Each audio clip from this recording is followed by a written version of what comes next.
Hello. It is January 4th, 2019, 12:25 p.m. I woke up actually at a decent time and I went to bed at a decent time. I had a proper 8 hour, 7.5 hour, roughly around there, amount of sleep with my hypnosis, and it did seem to work. I did receive a call from Terrace Health about my counselor. Turns out the meeting that we were going to have today is not going to happen today. He's sick. He'll call on Monday, and we'll discuss it then for next appointment.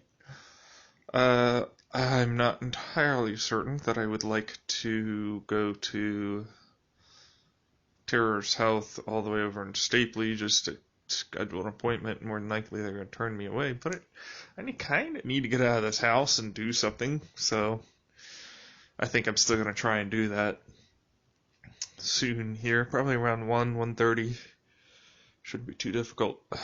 It's good traffic time too. Most people are already back at their jobs after lunch, and so there's less traffic overall. These are the two main times when traffic is the least and around my area that I've noticed. Okay, could be wrong, could be blah blah blah, but this is what I've noticed in my area where I drive consistently. Between 10 and about 12, you have basically no cars that are there. There are some early birds for the lunch, but not that many. And then from about 1:15-ish, 1 o'clock, to about 3, and then after that it's just 2:30 really. It's just an increase of cars on the road. So yeah, try and keep that in your mind, basically. I try and keep it in my mind basically when I go for a drive and need to be somewhere. I try and schedule my appointments around that because I can, and I don't like fucking traffic, so you're damn right I'm going to. I feel better than I did the last 2 days.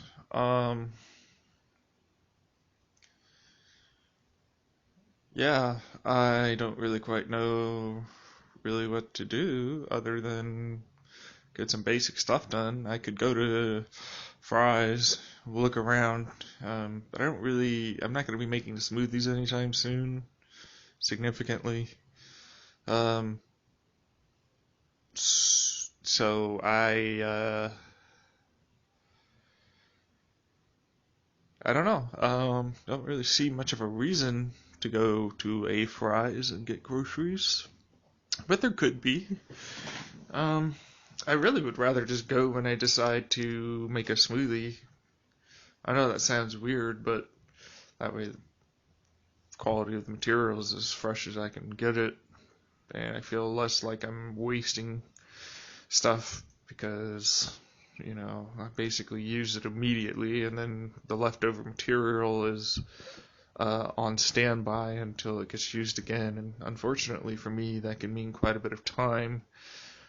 And I feel like that's a better solution and a more efficient solution than buying it, waiting, getting rid of whatever did spoil at the time you did decide to finally make the smoothie. So you're basically doubling down on the waste. But you have the stuff that's spoiled and then the stuff that you're going to use, and then you put everything back and hope that the rest doesn't spoil by the next time something goes on. That's not exactly the best method of doing things, so I've kind of want to switch that up just a little bit. Diet has gotten much better. I've regulated when I start to eat. I feel way fuller, like to the point where it's hard for me to finish eating some of the stuff that I'm eating, because the portion size is too big, and I start to feel full, and then I start to feel even more nauseous. So I'm happy about that because it's making me so I find where my body wants to be in terms of what it eats, which is a great feeling. I've decided to do fluticasone only when needed, absolutely needed. I want to try and hurry up the healing on my nasal passages and be able to smell stuff again. That'd be nice. Hearing has become more detailed. Again, it's I'm able to focus on individual sounds. I'm able to tease out information. It feels a lot like the after image of all my because it felt like all my senses were after image. What's the best way to put it? Like barely there, and then my mind would have to do a lot of fucking calculation to get the information to pop up. Sort of like with I had earlier time when I would this last year or December, November, where I'd had, or hell, pretty much all of last year, where I would be looking at something, and if I wasn't looking at the right way, it would pop into view. It wouldn't be there, and then it would be there. And I had to focus and wait for it to pop into view. Now that doesn't happen, it's immediate. That's a big deal. Then bowel movements have become increasingly more and more regular. Not in the idea of diarrhea or anything like that, but in a consistent time, pretty much after I wake up or around that area, and then I have my coffee, and then I go. It reminds me very distinctively of how stuff was moving down there back in 2016 when I had my diet pretty on point. Not the best, but not the worst by any. In fact, way better than most people, I would imagine, because I literally didn't eat any junk food or alcohol or anything. Like, I was probably about as healthy as you can get, still every once in a while eating a burger or pizza from time to time, but those quickly kind of went by the wayside because this is the thing, the mantra or whatever you want to call it, that I started using for those cheats. Is I would only cheat if it was good enough.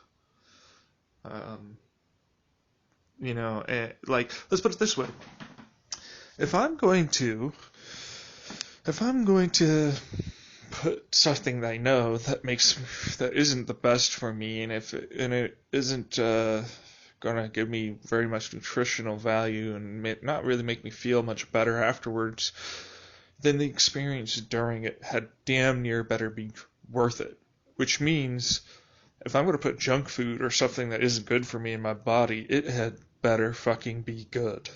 That pizza better be the fucking best pizza. That burger had better be the fucking best burger. And I'm not talking about, I haven't tried anything. This is something that's common for people who cut out sugar more and more, which is what I did during this. And I started going more and more bitter, more and more grains, more and more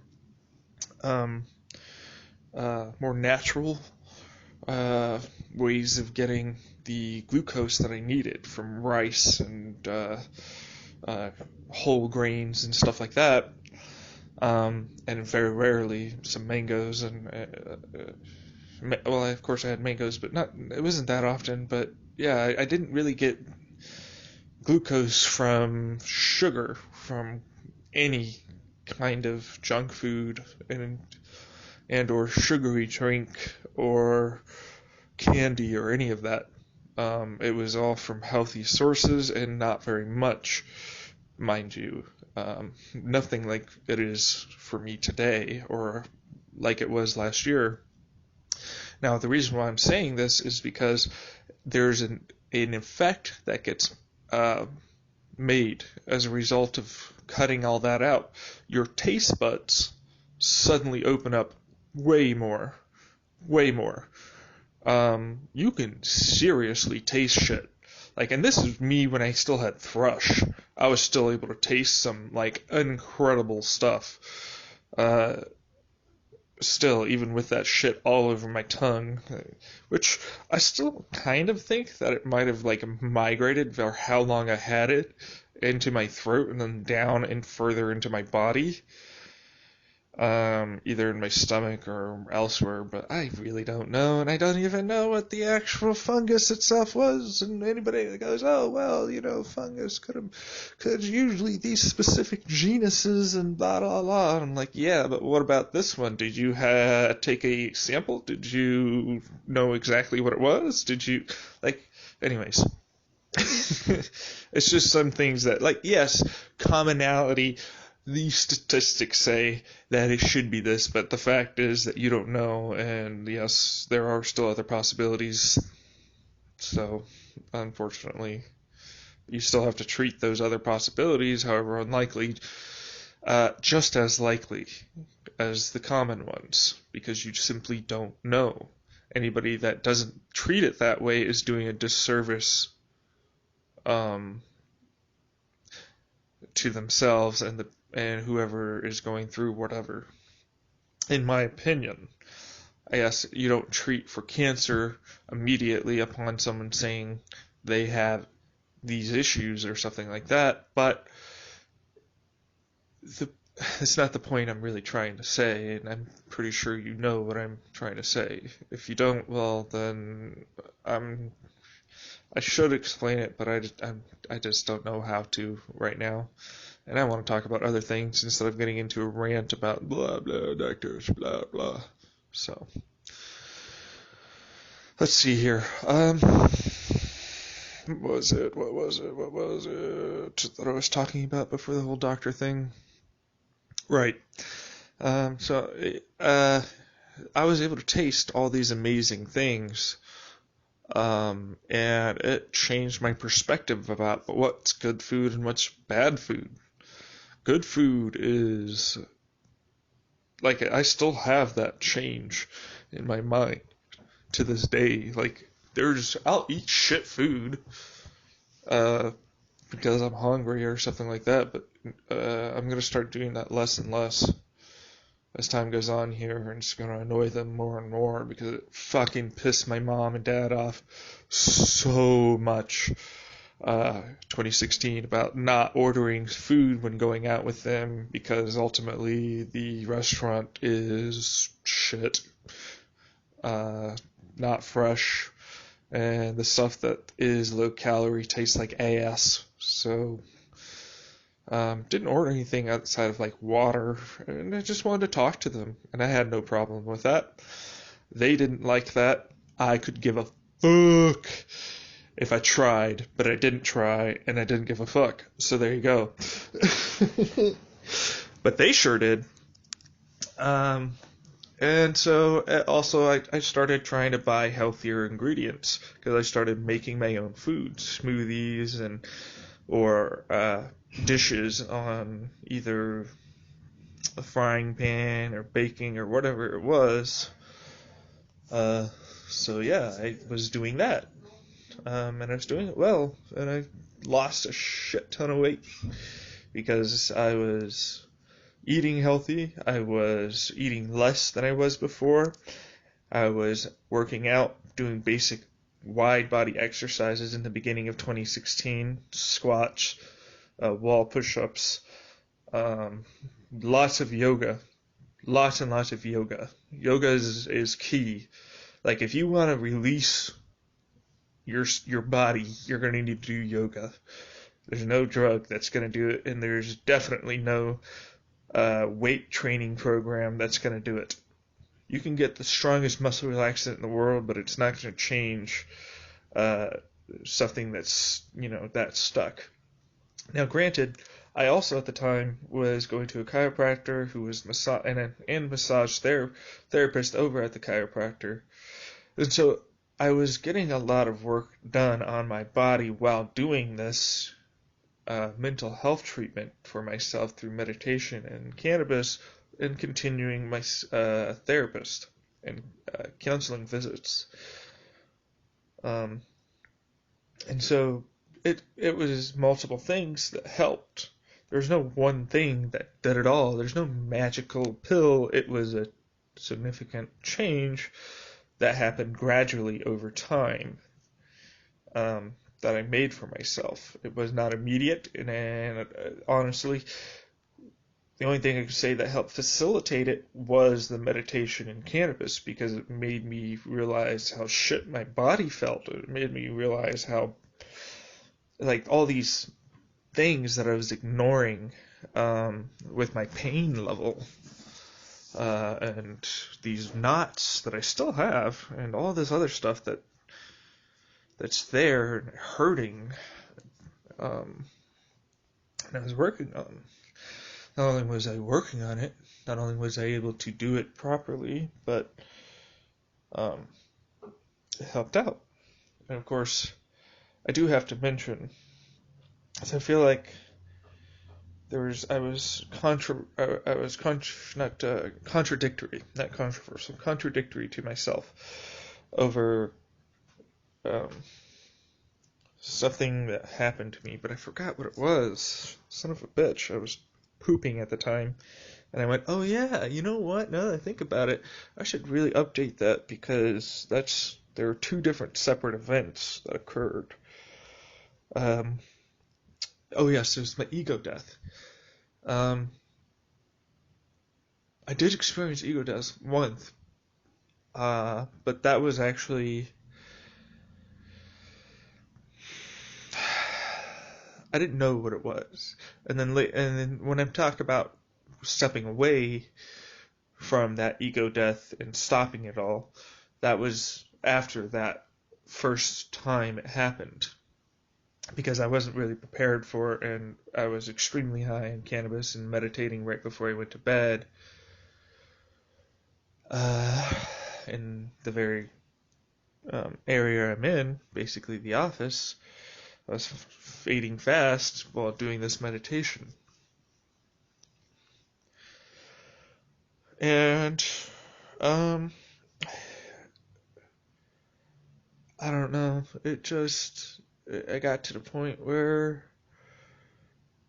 like, I don't know, the two separate incidents are, for the one that I actually experienced ego death, yeah, I was meditating, I was here, slowly came about. I was so high, and at that point so relaxed and okay with everything that was going on, that even the fear that I was feeling, I was able to breathe through and just relax through and allow things to happen and let go, really quickly. And I wasn't prepared for what I was about to experience, and it scared the living out of me. That's what it did. It scared the living out of me.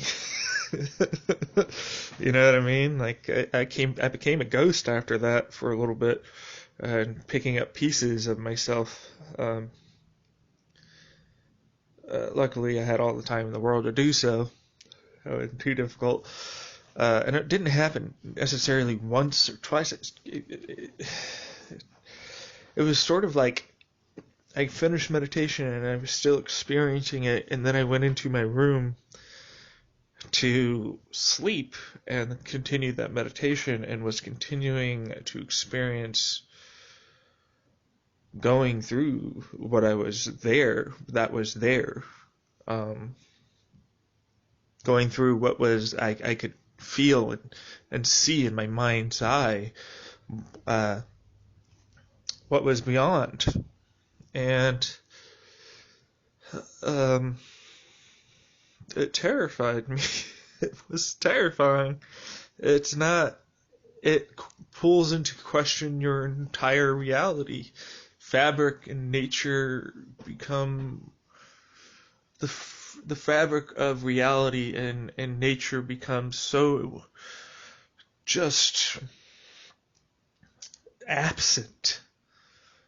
And it gets brushed away. The senses that we use to see that gets brushed away, and instead you have to experience it through what your brain, those little minute changes, I feel, and those electrical and chemical impulses all throughout your body and how they get interpreted. All of a sudden, the super minute changes become extra focused on, and you're able to plunge your consciousness into this connective force of some kind that spreads out infinitum, as far as I'm concerned, or so far that you'll never be able to get back if you go too damn quick. It's difficult, and I didn't want to go back. I really didn't want to go back. After I pieced myself together, I kind of stayed away from it. I would get close and watch that hole and look through the window, but I'd never actually go through again, because it was terrifying. What I found down there, it was also so blissful and calming. It was terrifying. You get rid of your sense of self, and you join into this realm of just insane amounts of energy and power and thoughts and everything. Just, it's everything that ever was and ever will be at once, and it's scary.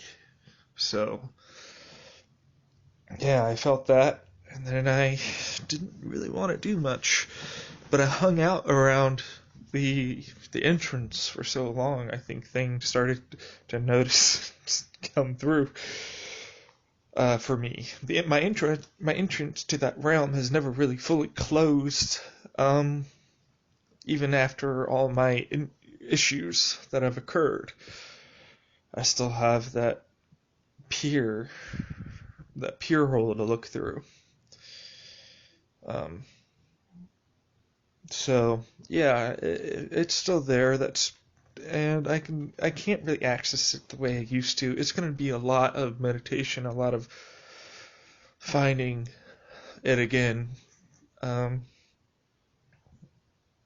I believe it's going to be a fun time doing so this year. I want to see what's on the other side some more. I'm not as afraid as I once was, and I realized with new information what I was experiencing, and I'm less afraid of it now. So that helps a lot. I got to pee, man. Okay, I'm back. Did more than pee, but whatever.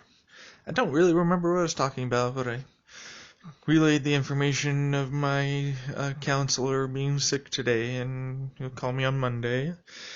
I'm sure she'll know that, she knows already that I purchased the lion's mane mushroom again, 60 count divided by 4, 12 days, or 5, or 60 count, yeah, divided by 4 is not 12, that's 5, so it would be, what, about 13 and a half, right, roughly?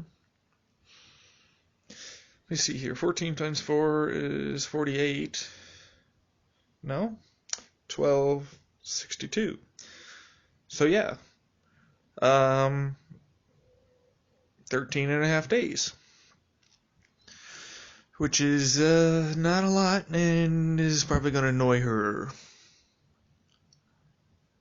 It's an expensive supplement. It's $23 for 60 of these pills. For some people that's not a lot, but for us it is, and for me it is.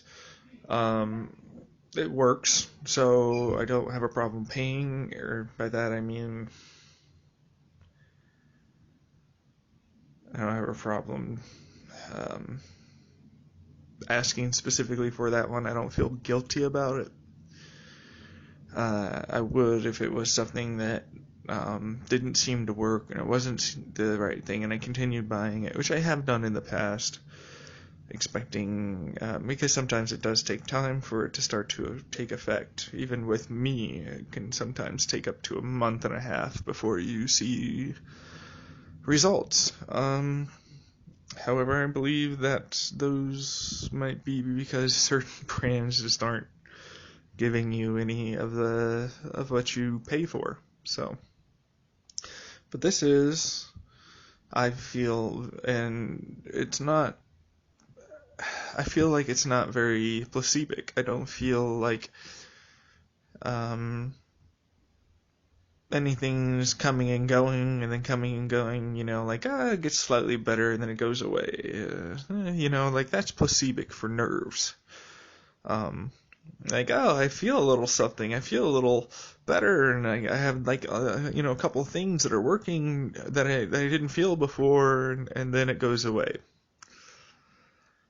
This doesn't do that. It sort of sticks around and only gets better. So, yeah. I like that.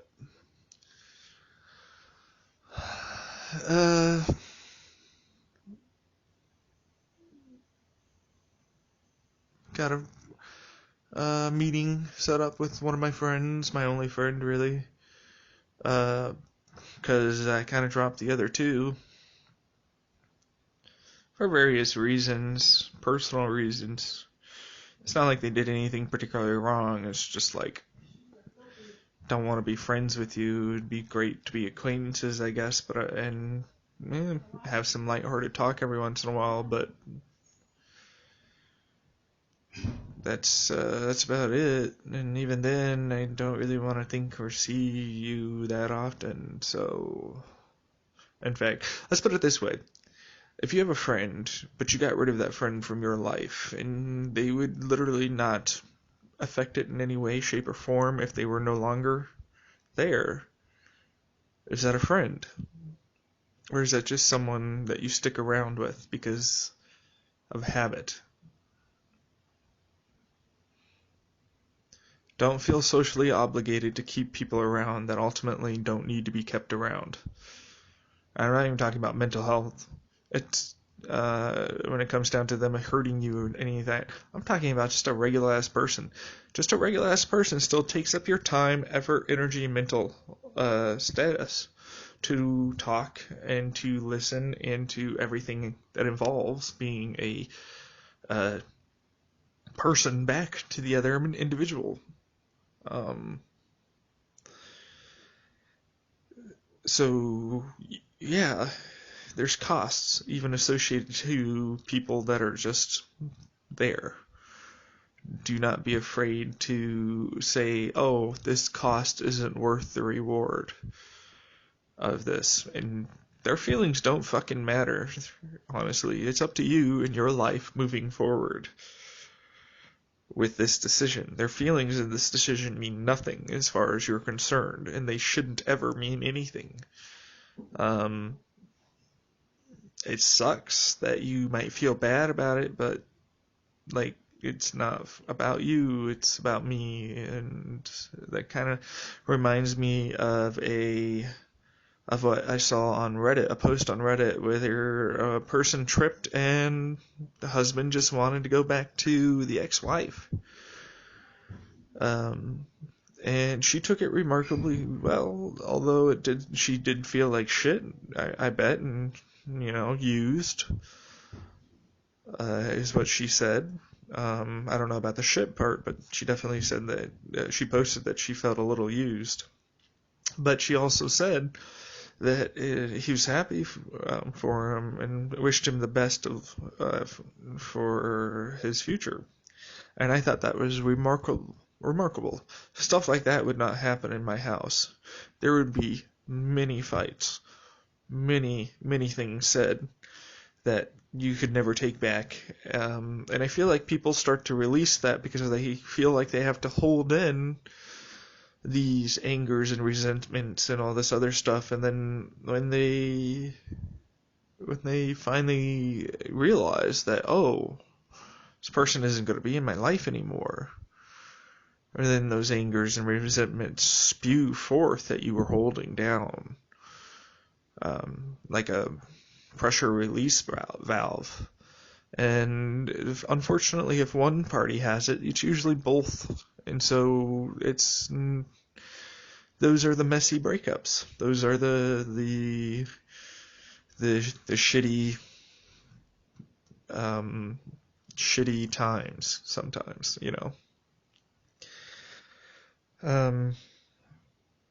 However, I feel like a lot of people that are in the psychedelic community don't have those issues. And they're remarkably accepting of what goes on. And I love that. I want more of that in my life. I need more of that in my life. It would help me, I'm sure, become a bit more stable. Unfortunately, I am where I am right now, and that's just about the end of it. I still have not received anything in the mail. I plan on waiting to the end of January before I make any sort of email preparations to the online shop I purchased my material from.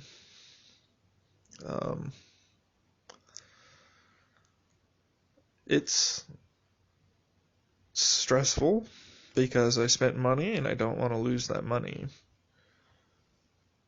Yeah, hi there, Furby. Do you want to sit on my lap while I do my journal? Yeah? You just want the scratches. Yeah, you just want scratchy scratches. Yeah. Hi there, Furby. Oh, you are Dusty Cat. Wow, you are normally much less bright and shiny. You're a very dirty, dusty cat. Okay, yep. Okay. Did you want to go outside? Furby? Did you? Did you not want to? Do you want to take all that dust outside? Yeah? And not on me, please? Come on, get your dusty self off of me. I love you, but yeah. Okay. No offense, but I'm good. I can take a shower later, but I really no, Furby. Okay. She's distracting me. Let's focus on this. Or not. Yeah, what's going on over there, Furby? Alright, I'm gonna focus on this for a second. So, right, dealt with the cat. Yeah, I took her out. I pet that little pussy so damn much she climbed out the window and went and experienced the world. Otherwise known as she wouldn't leave me alone. So I just gave her some good scratches. She seemed satisfied, and she was all like, I want to go outside now, but I don't feel like going out the front door, so I'm going to look and stare at the window until you open it for me, and keep sort of motioning towards that direction. Basic body language. Dude, that was something I spent a shit ton of time on. 2015, 2016, literally focused on body language and how someone would be moving. I was so paranoid all the time, so anxious all the time about what others' body language meant and how I needed to react as a result of it. That's pretty standard for an abuse, if you didn't know. I wish I knew back then, but goddamn if it wasn't standard for PTSD and physical emotional abuse over time. Like, it was, yeah, pretty apparent, but my therapist at the time was like, you don't have PTSD, you don't have this, you don't have that, the fact is, he was just a good person to talk to, and that's what I needed. But he wasn't necessarily the most amazing in terms of trying to set in a goal or an objective that we would accomplish after, like, a year of talking to each other. After that, it was really more or less just me bullshitting with him about what my mom did and didn't do and how I felt about that, and then go home. I basically vent for an hour and then go home. Might get some insights of him saying, "Oh, well, what if you looked at it in this perspective?" Or, from my experience, this is what happened, and this is what happened, and I should give that. Which ultimately just wasn't what I needed. I'm not saying that we didn't work a lot and for a long time on how I talked towards others and how I blew up and many other things besides. I just dealt with them really quickly. Or I shouldn't say that. I didn't. I did eventually start changing slowly and implementing the techniques he taught me as best I could until my mom just got me to the point where I was gone. It was just me getting abused by her for a while there after her trying to kill herself or attempted suicide. And all the other stuff that sort of showed up afterwards. Things she said and everything else. In terms of like, oh, well, I was one of the main reasons why I tried, yeah. You're literally one of the main reasons. It's not the entire thing, but you're a very big reason for why I tried to kill myself while we're in a car. And I was just talking about normal shit, and then she goes off into that.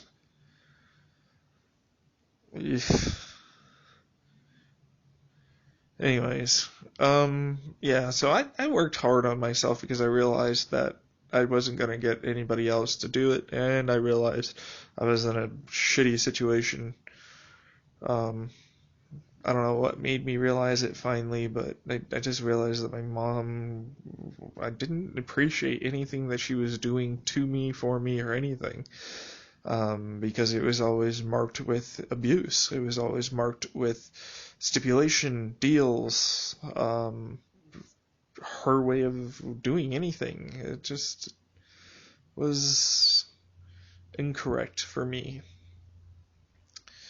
It was incorrect for me. It was not a good way to be acting towards anyone, but especially not me. I had my own troubles that I was dealing with, and honestly, I needed my own help, and my mom was the one that continued to get help.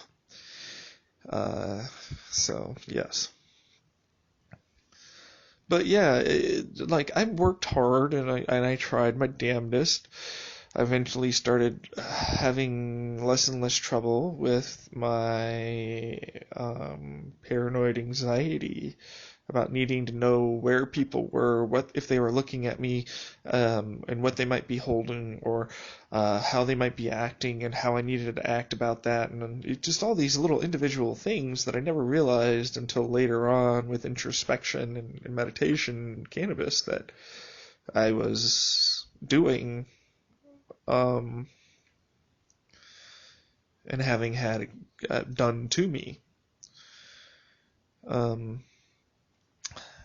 But I was able to slowly, with lots of meditation and cannabis and diet, exercise, and coming up with things that I would like to do. At the time, it was the video game place. I think I started in beginning or middle of 2017, so that doesn't really count. In 2016, I really was more or less focused on the cannabis world, what was going on with social media, people on social media in general, and more or less just exploring myself and who I was. And I've kind of realized I need to do that again because stuff has changed and I've changed. And the situation has changed, and I've gained new information, and I've gained uh, new techniques and strategies. So it's time to find myself again. Um, it's time to see what I am and who I am and what I stand for. Um, what my morals and ethics are. These are questions that really you should be asking yourself, I feel like, almost daily, if not monthly. But I never really knew who I was. I was always the problem child, the one with the depression and anxiety and the issues with doing certain things, and oh, I was just antisocial, and I was just this and that, and all these other things that were negative. And I couldn't, for the life of me, come up with a positive anything. And I went and had people tell me, and by people I mean my family, tell me that I was bad, and it just took forever to escape the negative programming that had been put into me, and then I gained it all back, and it's a lot harder to escape when you are constantly in the same situation that caused a lot of the issues that you have. So that's one of the reasons for my goal of getting out of here, doing it in my own terms so that I can feel my own way empowered and independent and less fearful of being able to succeed, um, and being less reliant on my mom and the government for things, or my parents and the government for things. There's nothing wrong with that, but there is when people are going to ostracize you and condemn you for having any involvement in it. People are going to, your abuser, your parents, authority figures are only going to help if it means that you're going to do what they want you to do. And so on and so on. So yeah, you gotta, for me, I'm gonna have to, it's gonna be a long time, and there's no way in hell I think a group anything will solve much now. It's sort of a bad time for that. It's possible to bring things in, but with stuff how it is, I have no leverage. So it's really just a dangerous game, and you have to rely on the other individual to keep their end of the situation and not change their mind based upon their emotion. And when time and again you see that over and over, you don't trust it. I've done it many, many times, and my mom has her own trust issues with me. Rightly, she should. I got to be able to show her that I can do my own thing, but it's really not about her. It's me. Like, I've been showing myself, giving myself prime examples and ruminating over those memories of failure, and self-sabotage, and things that ultimately, if were truly looked upon, you'd realize that it's not all anyone's fault. An action is a product of environmental stressors and the previous environmental stressors that shaped your brain to react a certain way. So it's rough, it's tough, and not easy to get around that.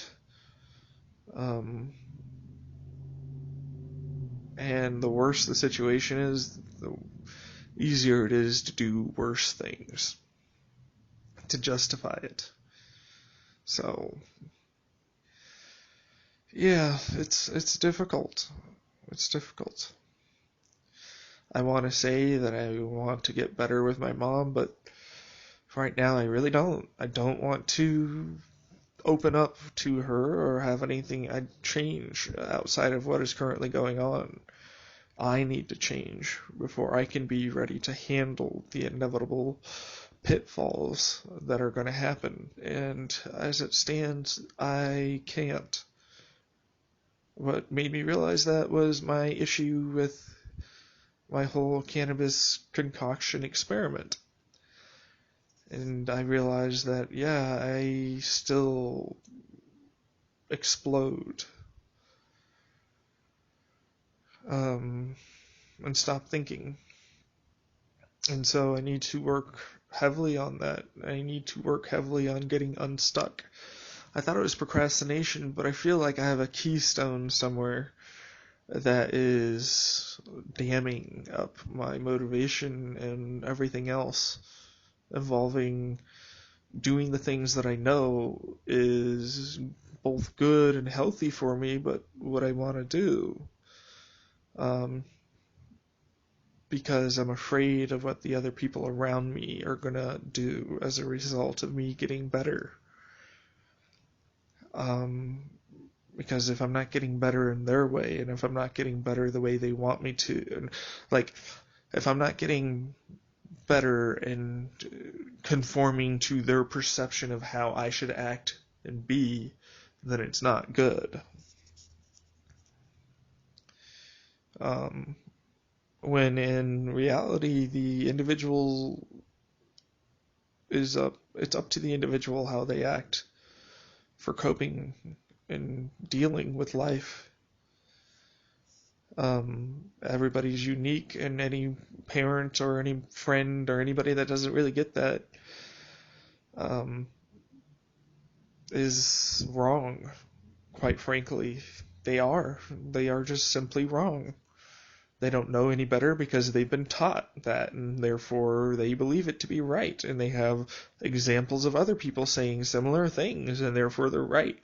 And they get into the fallacy, it's a real fallacy, of the bandwagon, of all these people are doing this thing, therefore it is the correct thing to do, but it isn't.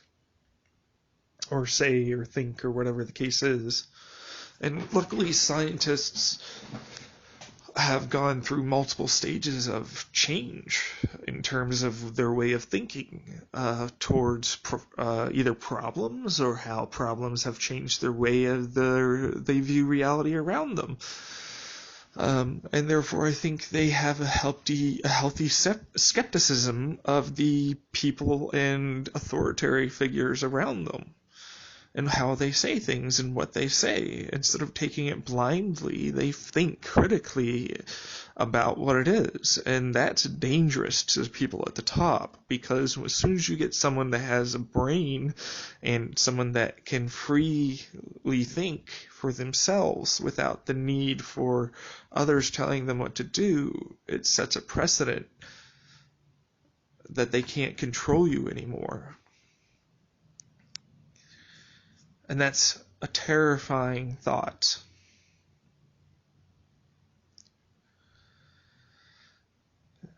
Religions crumble. Institutions that have been around for long periods of time suddenly become irrelevant. Laws and regulations that are, and this has been seen in the past as well, that were once something you followed, are now not even enforced. People at the top don't like that because it means things change, and therefore they do not know what to expect. And that's terrifying. I would imagine that's probably very scary for them. The status quo will not only change, but the status quo means they are no longer at the top. It means they are no longer saying the right things. They are no longer thinking the right things. They are the one that is wrong. And nobody likes to be told they're wrong, especially if they've been doing something the same way over and over and over again for so long, and told that it was the right thing to do, that it literally shatters their fucking moral and ethics. Like, it's it's a fundamental thing that you're challenging against them, that of course you're going to react in a poor manner. You're not going to do well against it. Your brain rejects it flat out. It doesn't want to see it that way because it means changing so much. So when it comes down to the hierarchy reasoning of your brain, it's pretty similar to a government or corporation and the people that make the rules, and then the bottom, subconscious, or most bottom half of the individuals that exist suddenly are showing you that this doesn't work and it's causing all these issues. And eventually the top has to either contend, break, or get rid of. So you either change your views, you break your views and it all crumbles, or you get rid of them and start fresh. Unfortunately, a lot of what's going to happen is going to be dangerous. So with your brain, it's easier. You can challenge yourself. Others can challenge you. Life can give you examples that challenge you. But people at the top that are their own reasoning and things, and there are no changes that you can give to them because you do not control their actions, thoughts, or anything. It's up to them what they're going to do, and you might not like it. There's going to be a revolution on the horizon, and I don't mean a pleasant one.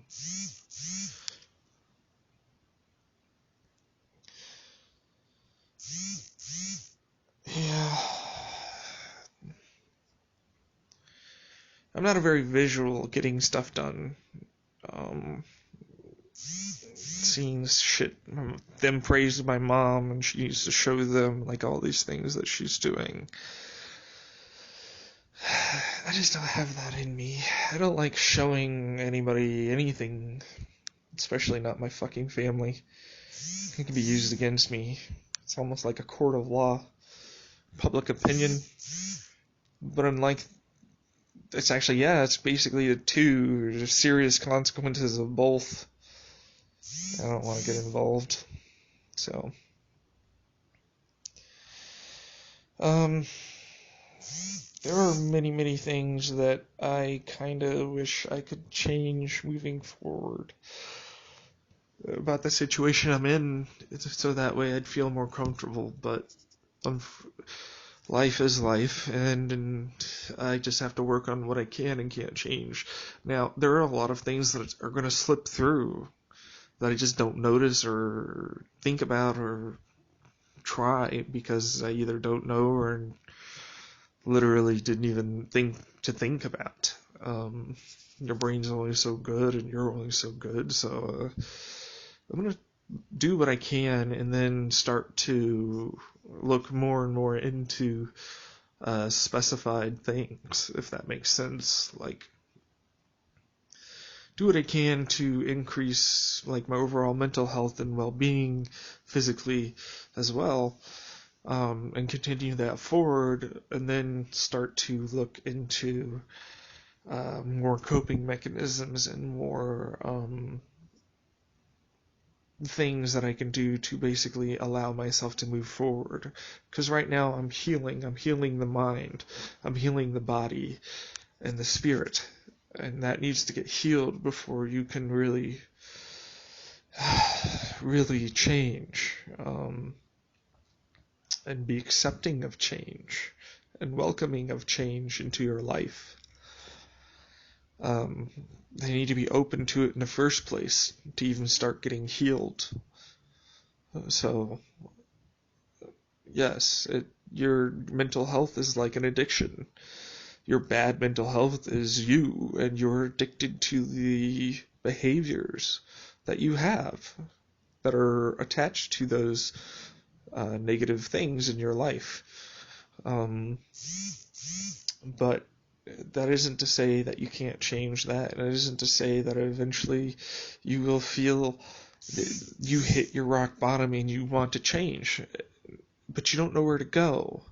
I was fortunate enough that I had a lot of information um, about therapy and that I knew it could help people and all that, and then I started delving into other areas and not ignoring what could and couldn't help, and started seeing more of what other people had gone through, and started to, use their examples or use their what they tried to do, and ultimately it helps.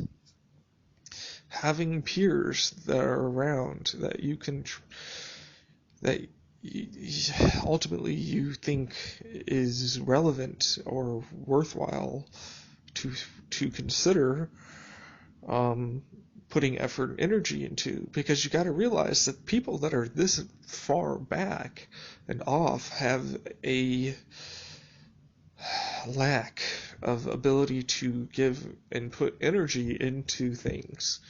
I know for me personally, it was anything. Like, I literally had so little that it was difficult to get up out of the bed, and I consider that a major victory if I could just take my supplements or medication and sit down on the recliner and even go through all the YouTube videos that I had that were uploaded that day. That was like considered the most I could do, and even then I still couldn't do it sometimes.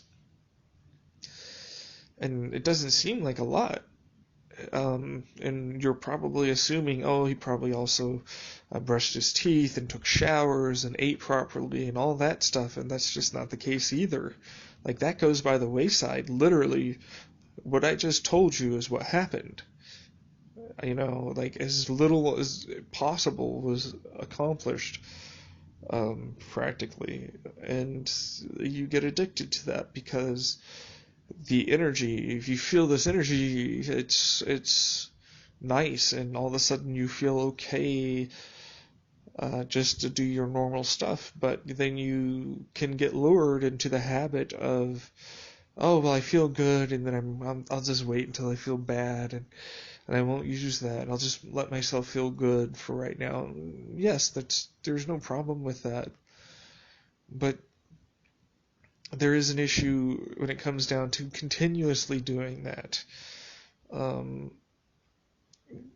if you like, it's unfortunate because until you hit whatever it is that gives you that motivation, it's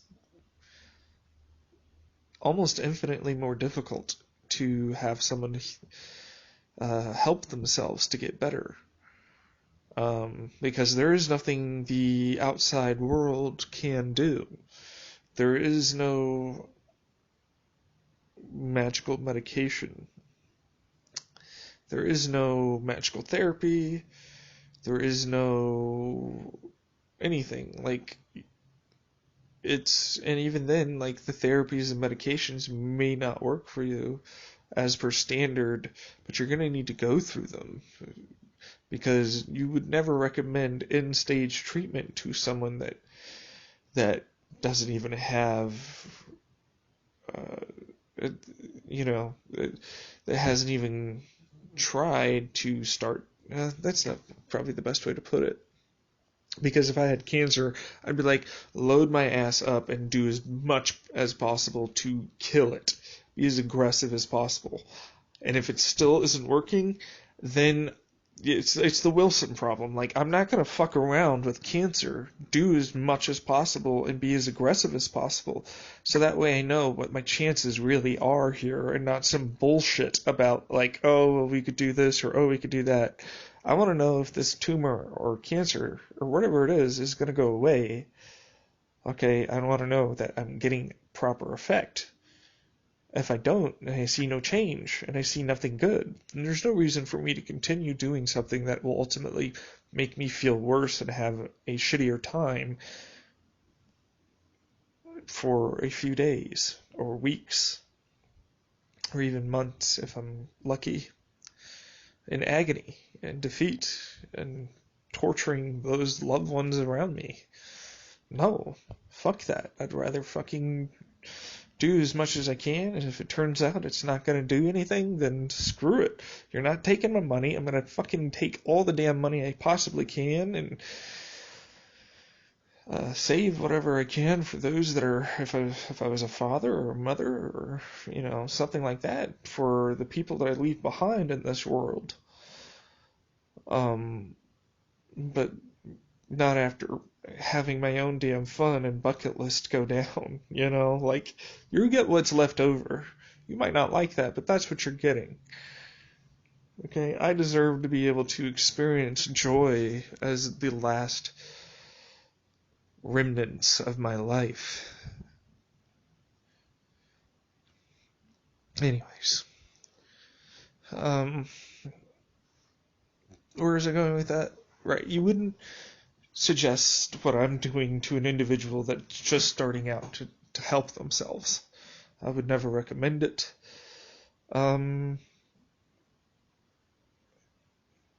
Yeah, it's as simple as that. I would recommend different forms of medication, because the medication they give you is trash, and you have no idea how it's going to affect you. Honestly, I would suggest behavioral changes first before ever getting into medication. It can severely change things for you and actually hinder your helping you, because it can increase anxiety and depression for a significant period of time before it even starts to help you. And then there's the physical brain changes over time that can occur. That if you don't have this medication, then your brain no longer functions properly, or at least it won't for a good long time. And then there's like the actual, for me, which I think I might have, where I was on amphetamines for my ADHD for very long periods of time, a fairly decent dose, that, like, stuff that normally you get a slight bump in dopamine is much different for me. Like, I receive it a lot faster. It's a lot more intense for me than it is for the average person, I feel. It doesn't last longer or anything like that. It's just much more intense because I have more that can receive and have a bigger response. Unfortunately, it doesn't mean that I suddenly can concentrate so much better or anything. It just means that I have to watch out for things that I think are good, because I can delude myself quite easily if I have that excitement into believing hype very easily. So I must try and be a skeptic even more, and truly, that's my general thing that I know I have to do, and I just kind of developed into doing it as best I can, but I still suck at it, because when you're in the moment, it's a lot more difficult. So yeah, I have to be concerned about believing my own hype, and that's just one small side effect. Like, I probably do have heart damage over this that I will only experience once I get into my 40s and 50s. And that's not even getting to any other damage that I might have done to my body through the supplements that I took over the last 5-7 years of fucking various supplements, various that could have been the actual thing I was buying or something else, and could have been the correct dosage or entirely wrong, or yeah, it's scary. The future is a thing that you will never know. And unfortunately, the stuff that you do now will have an incredible impact in the future. You just never know where it's going to go. So yeah, I'm terrified of the future for myself, because I believe I'll become a blithering idiot. But if I can get a couple good years, man, fuck me if that wouldn't have been worth it. If I could heal myself just long enough to get a couple years before it all starts to hit me, I'll fucking enjoy that. I'll take it. You know, it's the best I can do. Yeah, I understand last night that it sucks. Like I was saying, like about neurodegenerative diseases and all these other things and how shitty they really truly are, and impossible to ever treat. These are the things that really do need to be treated, not the well, that's not true though. Like there's a lot of things and they're all kind of important. There's no really anything that's like super unimportant unless we're talking about some, anyways. But yeah, it's one of those things where I just couldn't, you know, um, get out of my head uh, for the longest time, and now I've kind of accepted that there's nothing I can do to change it other than changing what I do now and do my best. And that's kind of what I realized back in 2015, 2016. And then subsequently forgot, and it's coming back again, that uh, if I don't want to have a terrible time for the rest of my years, I've got to start doing stuff, uh, even if it's gradual, even if it's the smallest, minusculest, over a long, long time. It could be a month before your next good thing that you do, but if you do it again, and then you do it again in next month, and then you do it again, like it could be slow, but as long as it's something, then you're on the path to healing, and that is what you need to do. Um, and slowly but surely, I feel like everybody's self-worth and self-care becomes better um, as you go on, and then as you're healthier and as you get better that way, then that makes you want to get even better, more healthier, and it's a cycle of good, positive things, but you got to start the cycle, and you got to continue the cycle, because trust me, all negative cycles are a hell of a lot easier to start up than positive ones. All right? It's like going down a hill versus going up a hill. It's going to take steady, constant pressure to go up a hill. It doesn't take much to fall. So, yeah. For some of us, it's going to be a never-ending battle of slips and falls and traps and things we didn't even know to look for. Um, all trying to get better, moving our rock up that hill or mountain to put it up with all the others, to slowly build that mountain higher and higher of humanity.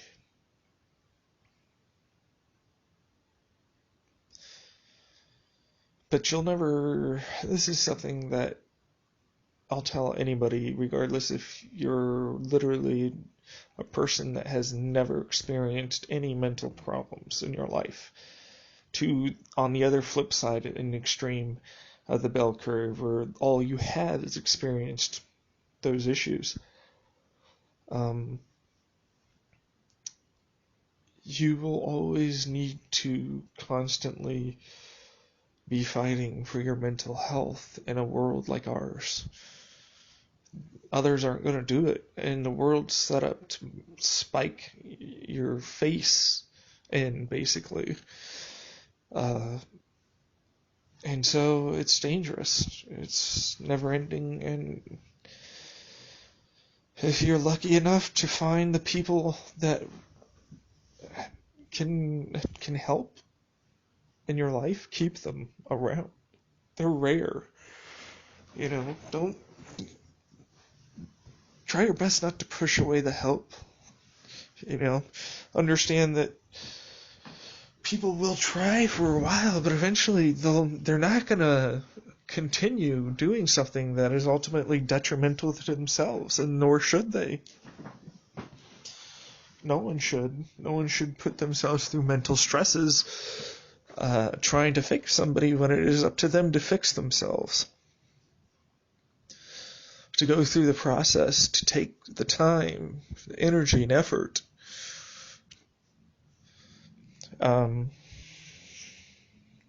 It's so similar to an individual who's been addicted to a drug and has to get rid of that drug from their life, and they have to will forever, the rest of their life, have to contend with going back to that drug.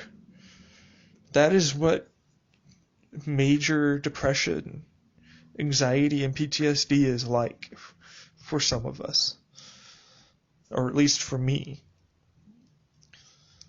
I'm okay with saying some of us because there are 7.6 billion people in the world, or however many, and chances are there's at least one other person, maybe a couple more, that might have similar reactions. But I digress. And I'm currently at that point. I want to start helping myself. I want to start doing better, and I want to keep this going. Yes, the momentum is, the first motivation is there, and yes, it took me to say, like, this is the plan I'm coming up with. This is the new thing. I don't care what it is.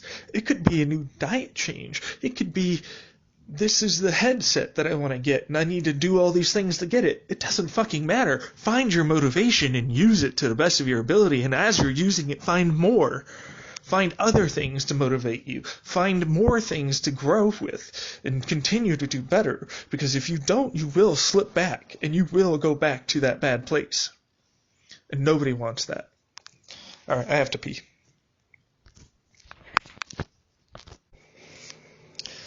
What I realize, though, is I feel like I just give advice or examples or things like as if I'm appealing to somebody that's listening in on this, when in reality it feels like I should be doing more of a actual journal. So I don't really know if I'm doing this the right way or what, but I'll continue my best as it is because it does seem to be helping me.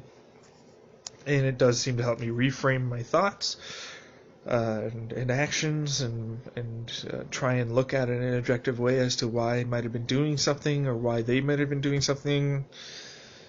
But then I come up with answers, and I start to believe those answers without really...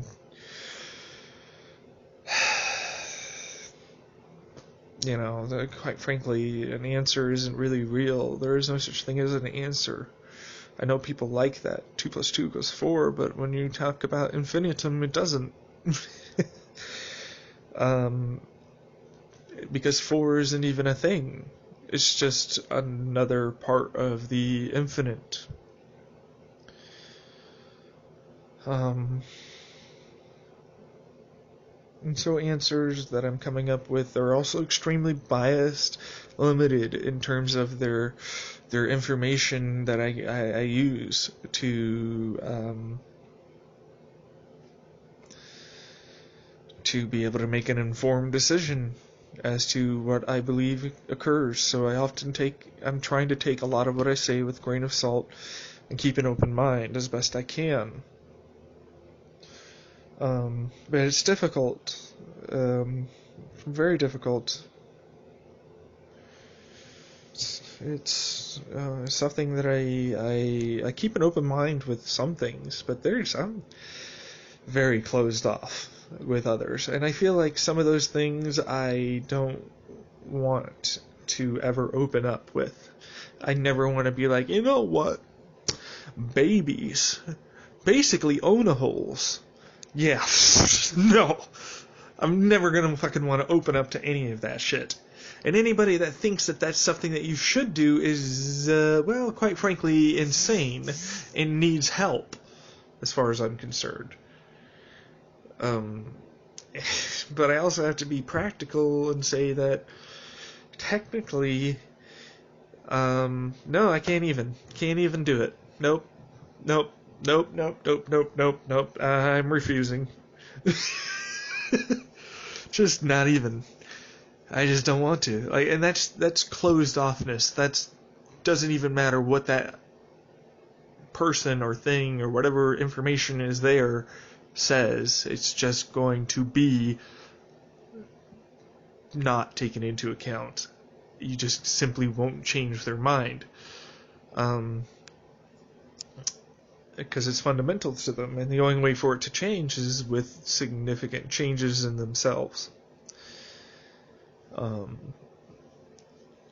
I used a really bad example. A better example probably would have been an evangelical Christian. I'm fairly closed off to that. There's a little wiggle room in there, but if you're on the extreme end, and like my ex-friend was, and I considered, where he said he followed everything to the letter with the Bible, those concern me. Those people concern me. I believe they're doing a disservice to themselves and others, and catching up people that are vulnerable to this brainwashing of shit just because they need something to believe in, and they're given this false narrative and hope instead of what they really need, which is proper medication and therapy and time away from the situation they're in to truly be able to come back. Now, religion gives you that possible experience, spiritual experience, to come back. And as a result, your mind will start to associate what they're saying to be more and more real and more okay, and justifications come up, because obviously I felt these things and therefore it has to be true. And it needs to be true. Because then what was it that I experienced? And you can't tell me I didn't experience this thing. I clearly did. So you're telling me that the thing that I experienced is wrong. Those are the thoughts that I get from people when it comes down to challenging that. And it's not unlike other things in life. So, yeah, the reaction is anger, and feelings of, I would imagine, like as if somebody was threatening your very person, almost. The very idea of you is being threatened. And that's all the emotions that come with that, depending on the individual, which I imagine are not terribly great. So there's a lot of unfortunate inability to change and see eye to eye and trust in those situations. So that's bad and shouldn't be like that, in my opinion. But we've grown as a society over a few millennia here since, more like an actual millennia or two, since Christianity started to evolve more and more, where this started happening more and more and more. And anybody that goes, well, it's not Christianity's fault. Well, it could have been any major religion, basically. Christianity is just the biggest one. Count them all in my mind. There are religions that you could say that I wouldn't mind getting into. There's a scientific religion where people consequently believe pretty much only in science and what it means. And to those that are like, oh, I believe in that, but I'm not part of religion, that's basically what a religion is. You believe in something that others do, and you act accordingly as a result of it. That's all a religion is. The only difference is what type of mantra or actions you choose to follow from it. And when it comes down to science, ultimately, it's so unique in that it allows you the freedom to be whoever and whatever is you choose to be, because it's all okay. It doesn't matter what you are. It's okay, as long as you're not hurting anybody. And as long as if you are hurting somebody, both parties are consenting to everything that's going on, and you're of proper age. Other than that, it shouldn't fucking matter, quite frankly. And I never understood why people cared, truthfully, in a lot of regards to that. And then I realized as I grew older that a lot of it was stemming from their either peers or authority figures, i.e. church leaders and parents, that these things are this. And I didn't agree. I didn't think the same thing, and I got ostracized for it. And so I kept that to myself for a very long time. And in fact tried to see what they might see, and tried to believe in God for a very long time. But it just over time slowly got less and less there, until I eventually realized that after enough good evidence that there's just no such thing as any God that a man describes.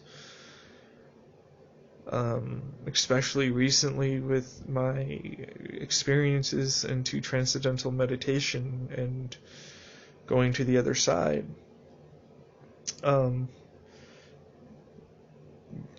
Your God is a false God. It's fake. And you're basically saying that you know what they want and need, and this all-powerful being who is benevolent in every regard, punishes only based upon the societal view of these rules that I put forth. This human says he got from God? How did he do that? And how does he know that they're still the same? And all these other things, it just doesn't add up at all. It's just judgment and control. That's all it is. And a way of living attached to it. That's all most religions are. You need to live a specific way. These are the rewards. These are the risks and punishments if you don't live a specific way. And in general, we tend to believe these things. You can agree or disagree. That's all it is. But it built up these tribal labeling factions of everywhere, and it separated everybody into these classifications and disturbing, needless square boxes that you have to fit into, or you're wrong and bad and evil. And so there's so many things like that throughout our society that it's surprising we are the way we are, as good as we are, honestly. When I think about that, it's surprising to me that we aren't worse than we are. And I think that's the fact that there are fundamental things in your brain towards what we believe is right and wrong, or what we think of as correct and incorrect. Some fundamental things. But granted, everything, even those fundamentals, are subject to a situation that could change those things for that situation, but ultimately still remains the same for everything else. Laws don't do that. But your morals and ethics do, because they realize that not everything is black and white. I don't know, it's disturbing to me, how prevalent it is everywhere in society. And then as a person that never really felt a part of any community or big thing or team or any of that, I never felt a part of something. I realized that those people use that justification of being a part of something as a way of saying that it's the right thing or correct thing to do, and justify actions and things that they do to others or say to others. And that's wrong. So, yeah, I just didn't really want to get involved with a lot of people or groups or anything, because it feels like it's a trap. It feels like it's a great way of boosting your ego into something that, quite frankly, is wrong. And so I wanted to kind of forge my own way, and that's one of the reasons why I went so berserk in 2017, thinking I had these people following me and that I was starting this new religion and movement underground to change the world. So there were big things at play there for justifications of doing, even now, I consider morally and ethically objectionable and totally wrong and evil, or saying people to do these things. I didn't actually physically do anything, but I still felt that way. Just saying these things. Now, the only saving grace for me is that I know it was fake now, and it was delusional. And I think throughout, while I was going through it, I sort of knew as well, because there were moments of lucidity throughout it, but at the same time, my mind wanted to believe it, and it needed those feelings, because I had none of that support before, or feelings before. My mind basically was, I wanted those experiences so bad, and I constantly kept pining after them, but with my anxiety I was never able to go towards them. And so I feel like I started to compensate and create, unfortunately, my own world, my own fantasy, delusional world that would give me those emotions and needs that I wasn't getting.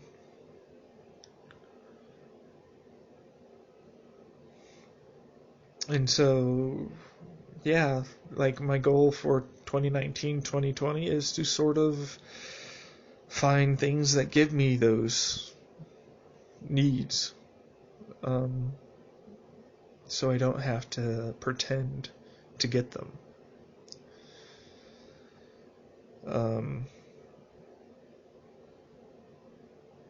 To those of you that have not experienced something like that, I can't really explain it.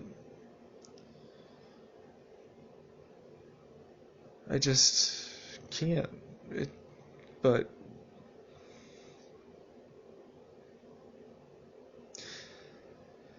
even though I can't explain it, it's a fairly, I believe, common phenomenon for people. It just doesn't get to the extreme level that I got to when it comes down to it.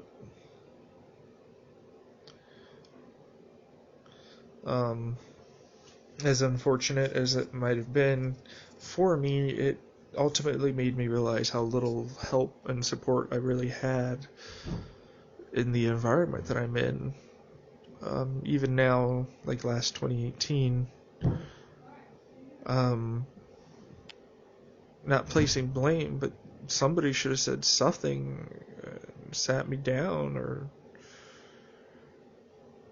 but no, it was more or less, you need to stop doing that, and I don't like you doing that. And then they'll try and say, oh, that was us warning you, and that's not a warning. That's not anything other than just venting about how you don't like someone doing something. It's not a good way to start anything. As I've learned time and again. Hi there, Furby. You're not coming up here to go out by the window, are you? Okay. But yeah, it's sucky. It's terribly sucky to feel that and know that from multiple examples. It makes you feel terribly alone and scared and unconfident because you don't know if you can do it, and you know that you don't have the help. I have the one friend, but we're not seeing, and we're definitely not that close. I've got my family, and they definitely are some of the problem, and I cannot use them for help. So, yeah, I definitely need to find people, just like I would have suggested to that girl in Reddit last night. I need to find my community, but I also need to be wary of going too far.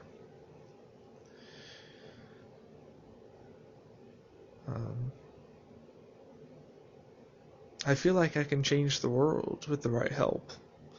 I feel like I have that in me. I feel like I've got just enough intelligence, just enough willpower, just enough to get into trouble and start something up. You know?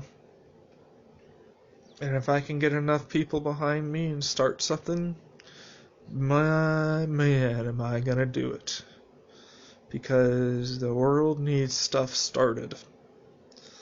Not by billionaires, but by the people on the ground that are really there. Stuff doesn't change at the top. It changes where you are at your level by yourself. Okay? The only thing you can do is change yourself and hope that in acting better and changing yourself and reacting better and giving people around you examples, and the person that maybe is belligerent an example of how to act respectively towards each other, unlike we do now. And slowly change around your environment, hopefully through those actions, but also increasing your actions just beyond how you react to people, but also how you act towards people. And not only that, but getting more involved in your local community. Hippies were everywhere in government, man, on the small scale. Once in the 70s. And a lot of change occurred as a result of that. Good change, and a lot of it's getting undone now. And we need another revolution in so many fronts that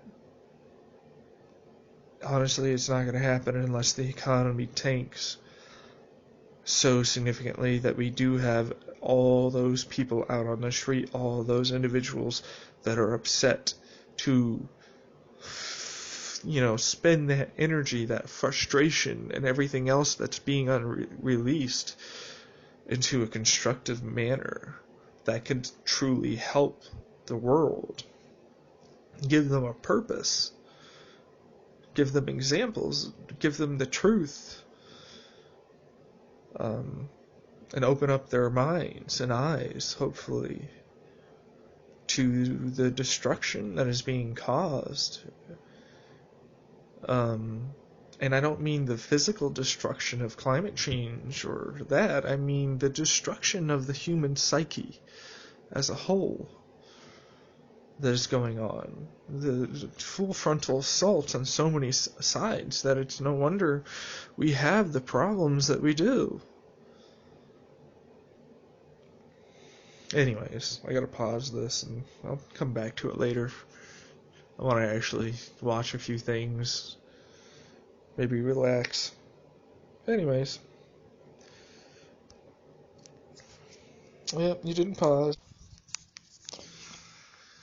Okay, so,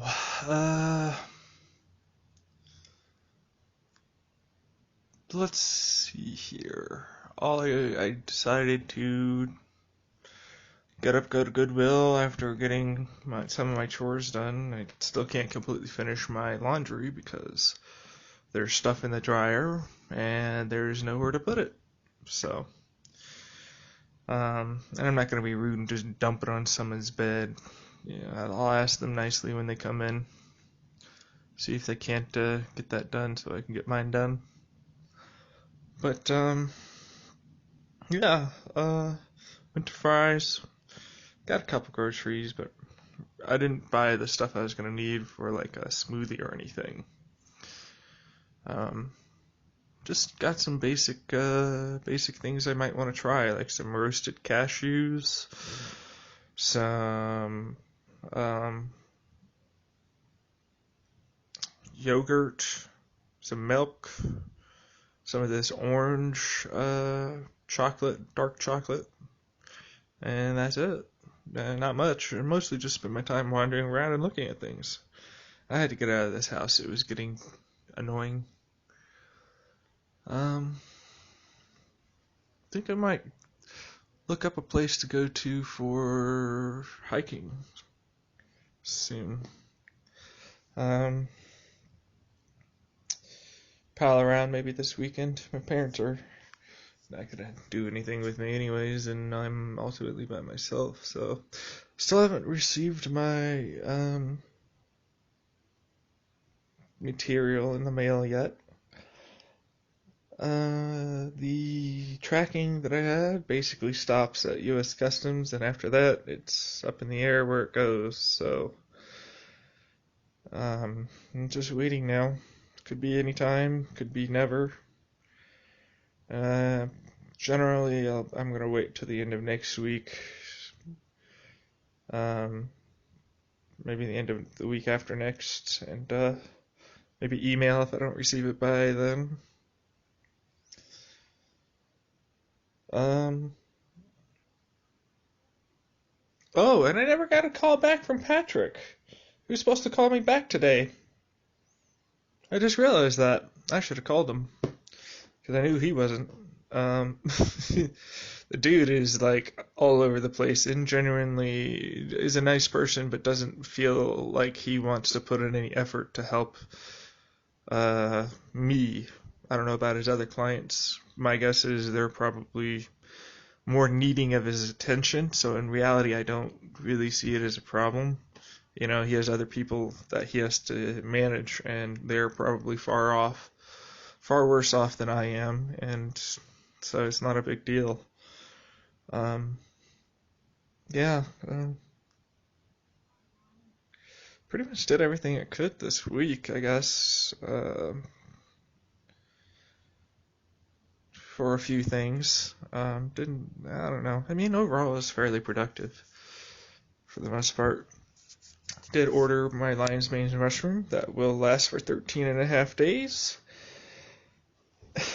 So that's a wonderful thing. Um, yeah, that's about it. You are taking a maximum doses and blah blah blah. Like lower doses should be just fine and it should help. And I'm like, I know, but um, I like to test some of the upper limits. I don't plan on doing that with this. However, I do not want it to ever become toxic and my body just start rejecting it until I leave it alone for long enough that it no longer has that reaction. If you've ever had immediately puke up after a bad alcohol event, so you just cannot eat whatever food or drink whatever alcohol, and otherwise you'll immediately puke up. It's a psychological purge, basically. Not quite the same as if you had your body recognize a toxic element. I'm not sure if that's even possible. Is it the cells that remember? Is it the microbiome? Is it like, what is it? All I know is that it does feel like your body remembers for a while until it reintroduces it. It's kind of what happened for me with cannabis, and took 6 months off, basically kind of forced. More than 6 months, probably 8 months. Um, Considering like November of 2017, right around when I stopped. So, but yeah, it changed. It's still changed. To this day, it doesn't affect me the same way it used to.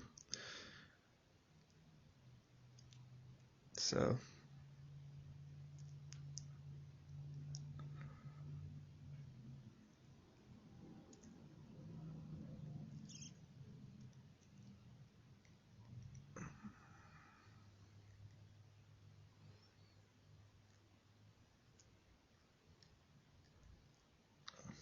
I don't know. I don't really have much to say today. Just trying to think. Not much to do. Can't really go out. Don't have the money for that. Not really any movies I'd want to see. Restaurants I'd want to go to anyways. What do people do if they're like me and they don't really have like an every week Friday thing? Like people go out to bars, they drink, so they take drugs among fellow humans and bullshit around, and then they get driven back home. I don't see why marijuana lounges wouldn't be basically the same thing. I'd probably go to those. There really aren't any.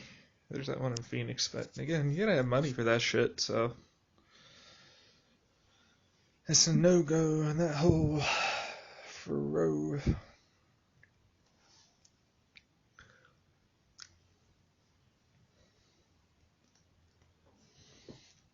I've got technology as interest, but there's not like a weekly technology something. There are board games, but in general, I don't like board games. I found I could try it again, but I didn't ever have any spark with it. It was more of just a place to try and socialize, but I never felt accepted or even included. Well, that's not true. More along the lines of it didn't feel right for me, and I kept trying to make it right, and I just don't think that's healthy ever. If after a while, or even your gut initially tells you that this isn't something that you're enjoying, try and listen to that instead of trying to make it so you continue doing something you don't like to do, and then sort of come up with some basic answers as to some things that are good about it, which is basically what people do with jobs. This is something I don't want to do, but there are a couple of good perks about the job. It's a justification. Again,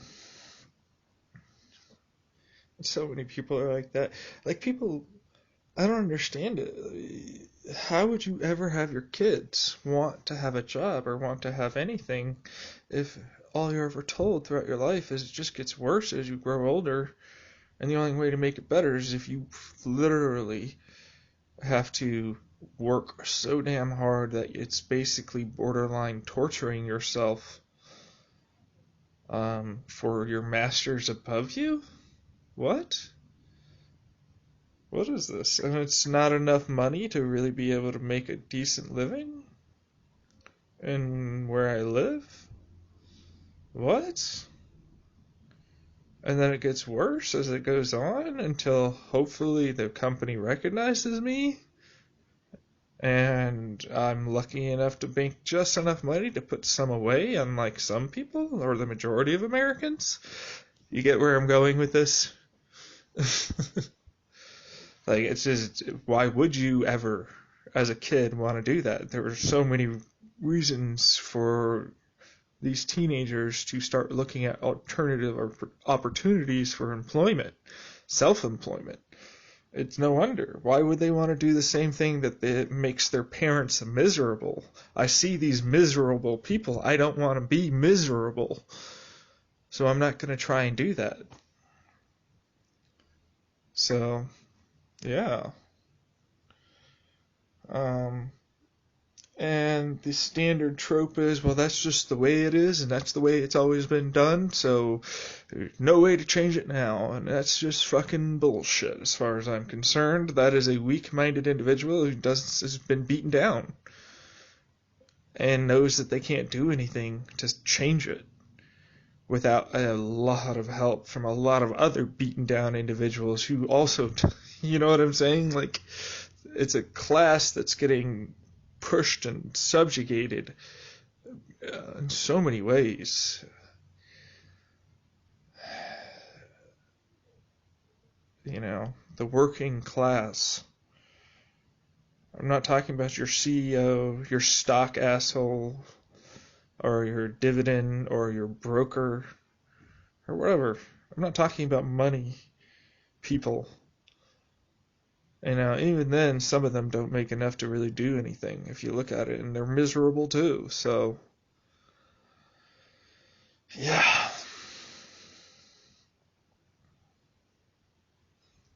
Yeah. Why would you want to do that, right? Why wouldn't you want to try and risk it when you know there's still going to be jobs around?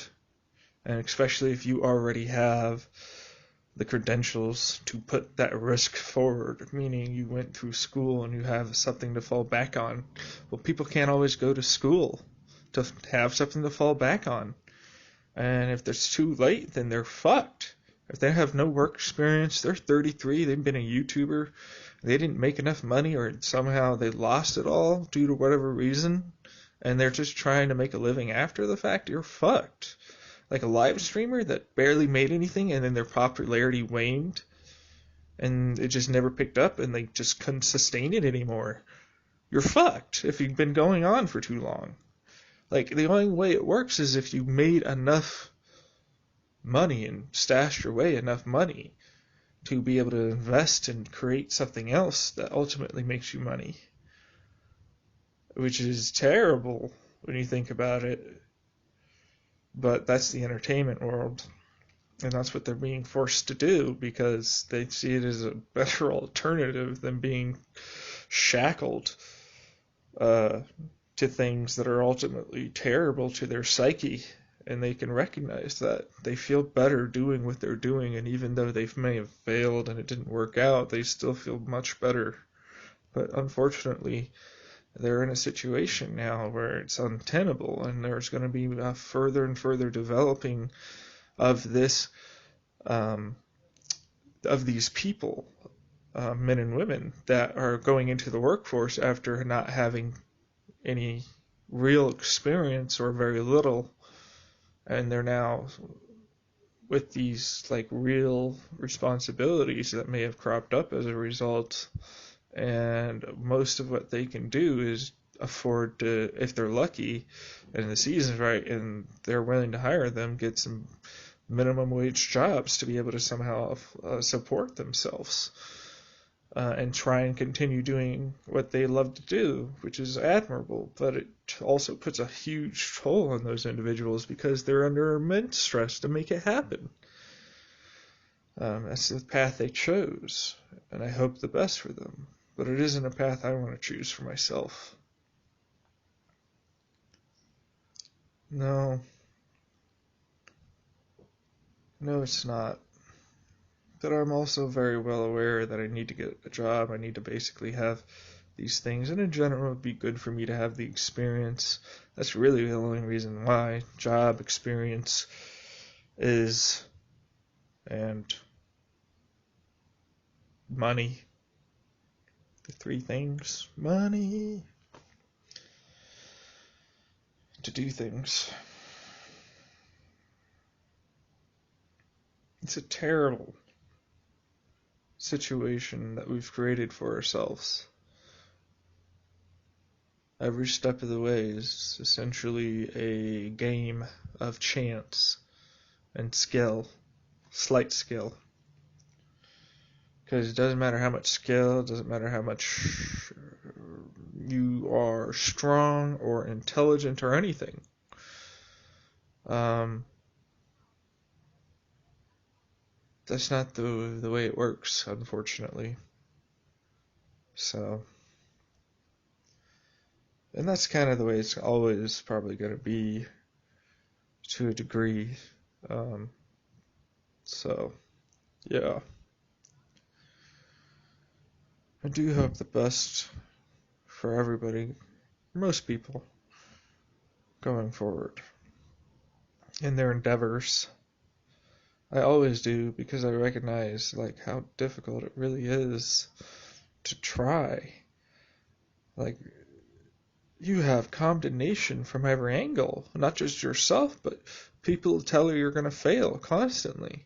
People who tell you you should be doing this instead, or that's not a real job, and discredit and invalidate you, all while you're getting screamed and yelled for, like, by people online, or you suddenly have all these customers for your business that don't, like, it's just stressful. It's just ridiculous.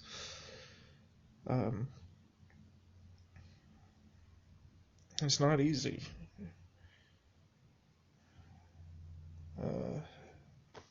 But that's life, unfortunately, right now. At least that's my perspective on it. How I view it for myself. Other people have different perspectives, and they might have more information to go off from my own observations. I'm going off of observations and anecdotal data from the people around me. I have to say, though, when it comes down to an expert of a particular thing, they tend to lose sight of the actual reality. Yes, the result might have been this, but the reality during it is certainly different. When I look at accountants and economists, I see greedy assholes who want to try and pretend that the end isn't coming for them, and try and offer up examples for why the economy might be doing good when we all know it's not. It's the sort of like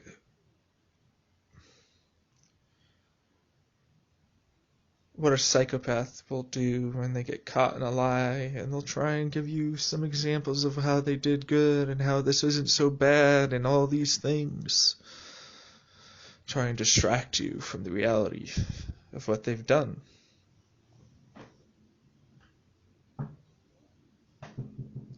It's a very powerful and oftentimes used trick that gets through often, way more often than you really think ever should be possible. It works way too often.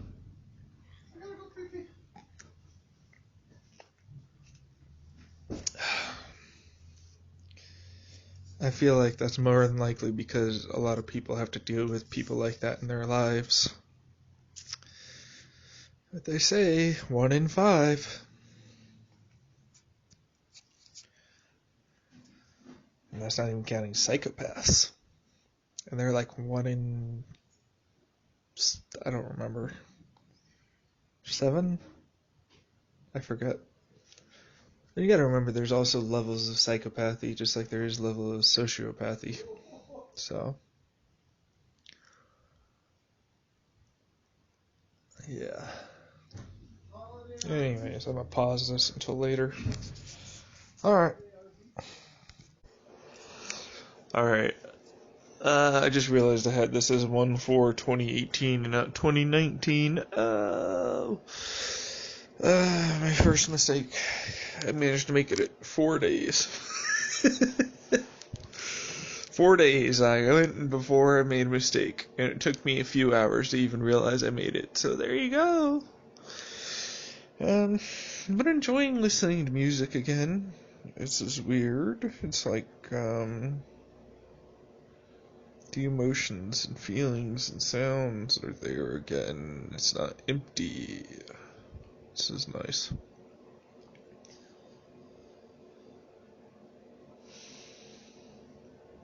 Mostly listen. Apparently, YouTube thinks I really love Eminem, which I do, but I mean, it's only. like, anyways,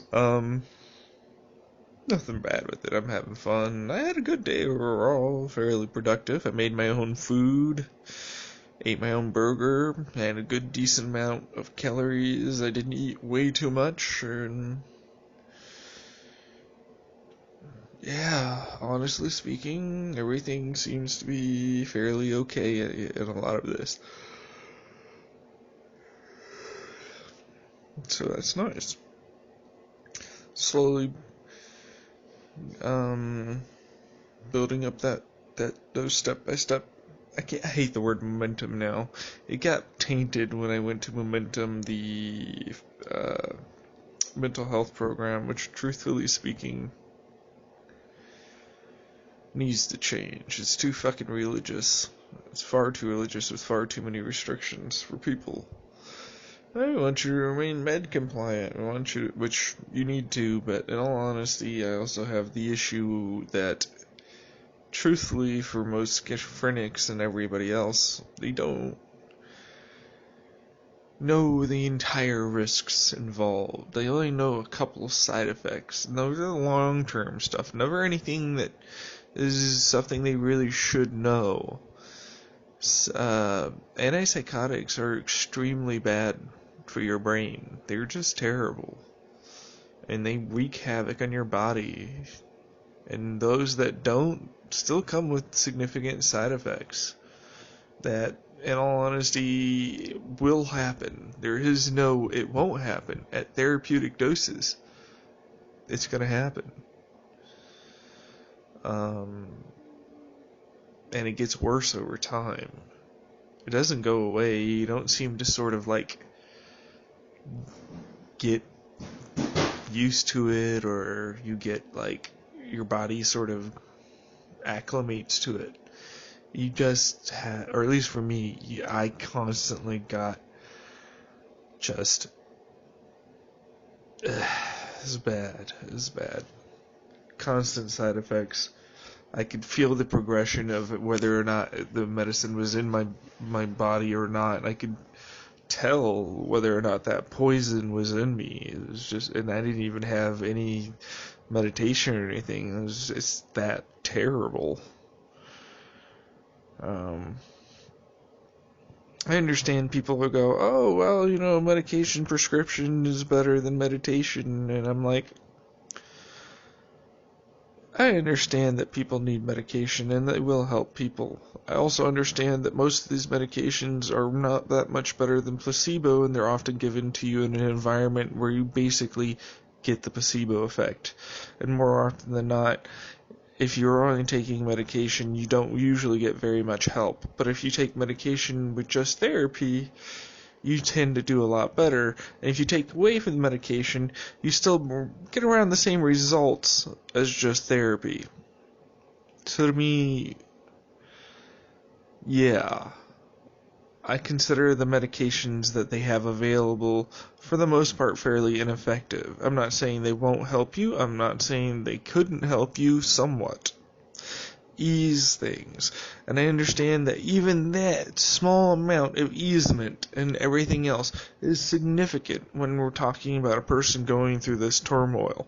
However, I also am very well aware that those that are going through this want a cure, not a fucking bullshit Band-Aid that comes with really shitty negative side effects, especially long term. You're duping people that are ultimately mentally not able to stand up for themselves. It's a whole market of people that are so desperate for any kind of fix and help. It's absolutely appalling to me that people do this shit and come up with this shit and tell others that it's okay. It's not. It's a systemic problem. Stop trying to sell me on your bullshit pharmacology degree. I understand that, yes, you know a lot about chemistry, but that doesn't change the fact you don't seem to still know how to give me a chemical that isn't illegal, that still actually causes something that's a significant benefit. And you go, oh, well, we need so much money, and we need this and that, and then, no. We already have treatments available, and you know it. You just don't have access to it. So, in the people that are on the other side, meaning pharmacies, will only ever be able to do a generic, if at all, that. More than likely, it's going to be produced by a specialty pharmacy that will just send it to whatever therapist happens to be giving it to them, which I believe therapists are going to evolve into your psychiatrist, your and your psychologist. And I believe they should have these proper degrees, at the very least bachelor's in this, before they even consider deciding that they're good enough to start treating people with these dangerous chemicals. I believe you should have a degree in basic biochemistry. I believe you should have neurobiology and basically the standard practice of learning what the fuck is going on with a body when you put medicine in it. And also the other ancient techniques, which you usually get dismissed in Western medicine, but are quite frankly extremely effective. Meditation, yoga, fucking what are you even? You coming with me with these bullshit resistant weight training crap? Yoga will fucking destroy that in a short period of time. It will totally increase your strength, endurance, agility, balance, so many things. And you want to stick me with resistance training? Like, I get it. You need to build up muscle, yes. But, I don't know. I'm going off on a tangent. I just get really angry when I feel like... Because I feel like Western treatment for mental health is bullshit at best. It's a more or less game of the individual coming up with a solution in a world that doesn't have any. You gotta figure it out on your own. That's terrible. That's terrible. Absolutely just idiotic. And it just begets worse problems because the previous generation had it worse, and each generation gets a little better, right? A little better. Just a teeny bit, because they get the information about the previous generation and all the bullshit they did and how it ultimately caused all these problems for the current generation. And it's over and over and over again. It's like, I don't see why you don't see the pattern. It's fucking clear as day. It's a cycle of abuse. The same shit that gets brought into every aspect of everything that's in our society. This utter crappy bullshit, violence and anger and everything else, negative crap that shouldn't exist. But it does, and it's allowed to thrive and grow. I'm almost wondering if the human psyche somehow thinks that it's gonna have some sort of effect.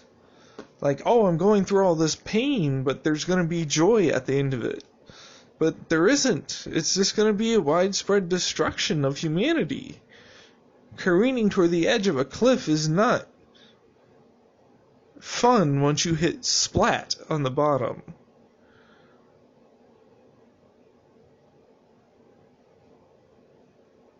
Anyways. Fortunately, though, more than likely, humanity will persevere for thousands of years, getting slowly worse and worse and worse until enough people finally die off, basically.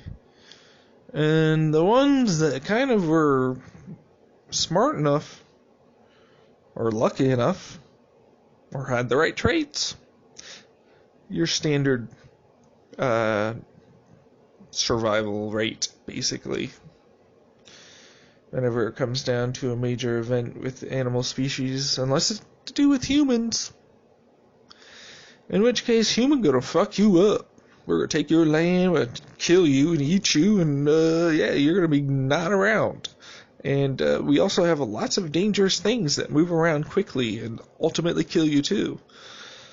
You know, oh, and we're gonna put up these skyscrapers. You're gonna circle around it constantly, or go splat into this. I don't know. The whole design that we've come up with is just so indicative of not planning ahead. It's prevalent everywhere.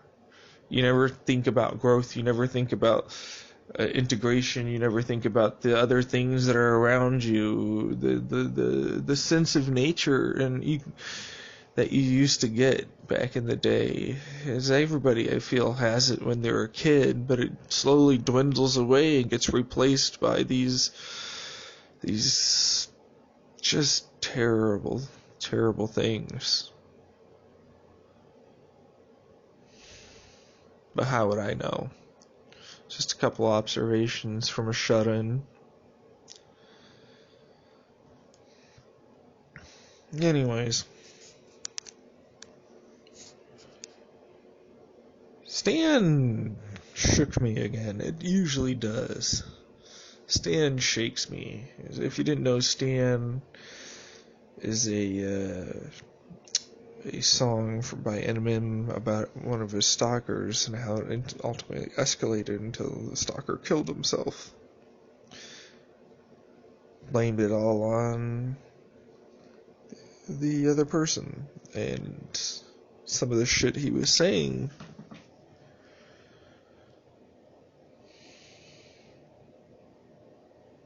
is pretty reminiscent of 2017. For me and from the individual I thought I was hearing in my head too. Back and forth on both sides, honestly. Which, yeah. That's bad that I was stalking myself in my own fucking head. Oh gosh, the narcissism that has to be involved with creating something like that.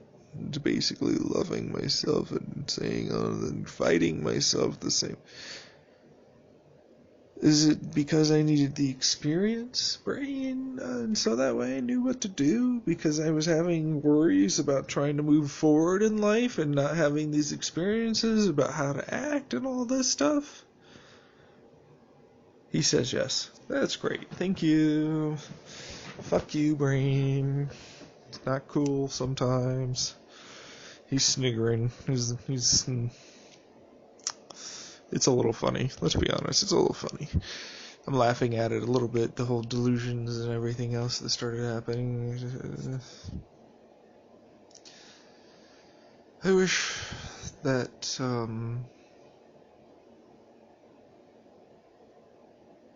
they were real, honestly. And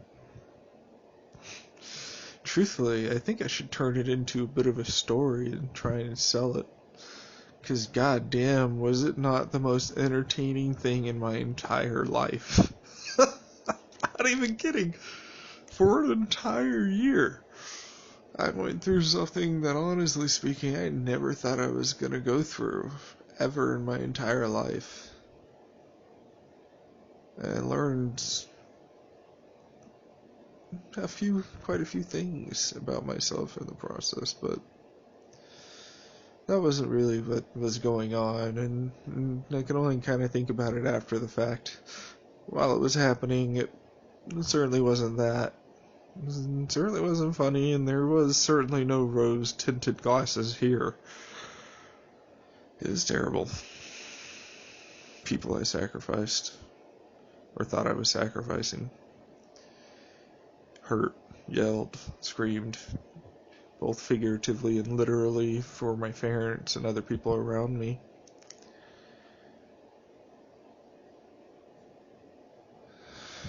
Military officers, codes, hackers, other countries battling each other, fighting for control. Each hacker getting through my router, taking control and scanning, and then another one going through, and then another one, and it's just never ending. Someone's always trying to break in. Something like that. At one point, I thought I was communicating through the internet itself. Seriously, I thought I had connected to what was the internet and was trying to figure out how to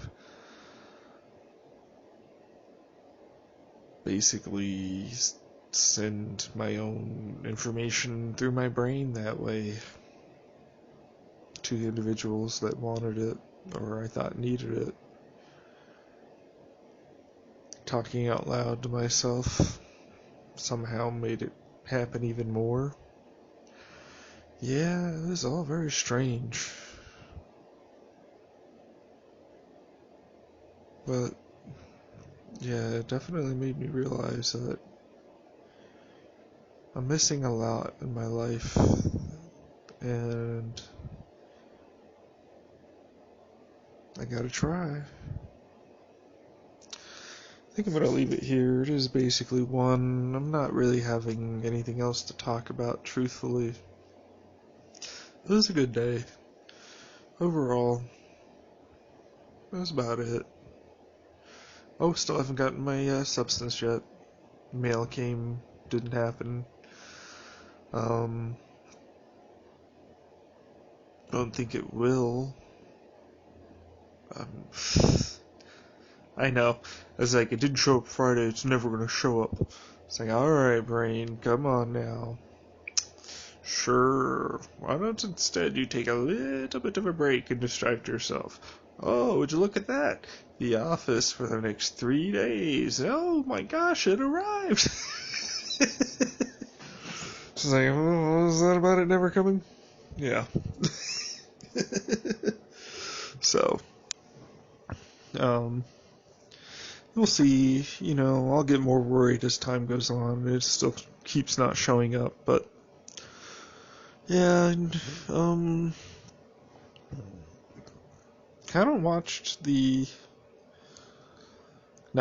did watch the ASAP Science video about not telling your goals to people, and I think that's actually apt. However, I don't think it's a good idea for me to tell my friend what my current plan is, but also I think it's also not such a great idea for me to not tell my health professionals that I'm going to be doing this.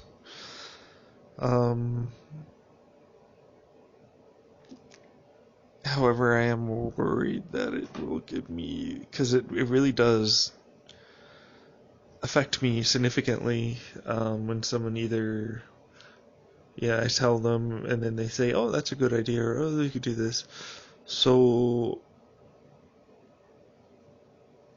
yeah, and that might slow down my progress, and I don't want that.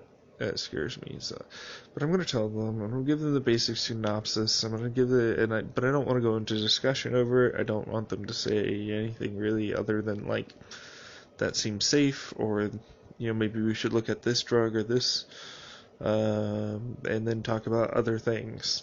That's really, I feel like, what I should end up sticking to, and anything beyond that isn't necessarily worth it for me.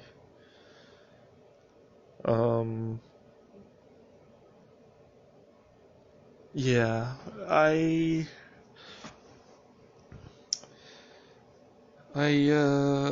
think I should go with my dad over to his Liberty Mutual and just fucking get a goddamn computer off there. I can maybe jerry-rig and Frankenstein and sell off the other parts, buy a decent graphics card and run that. Because ultimately what I'm going to be looking more than likely at, because I don't have the 49 points that I need, he needs, to be able to purchase that computer, or its point system, or reward point system. My dad work and just being extremely kind, offering me to allow me to use them to be able to get a computer. And that was last year, literally the beginning of last year, 2018, when that kind of started happening more and more when I tried to look at it, and he still hasn't gained any points. I think they just straight up stopped, or they saw that he had so many that they stopped giving him points, which I think is bullshit. But he still has points, and there are still other options on there. And so I think it wouldn't be too bad of a deal to be able to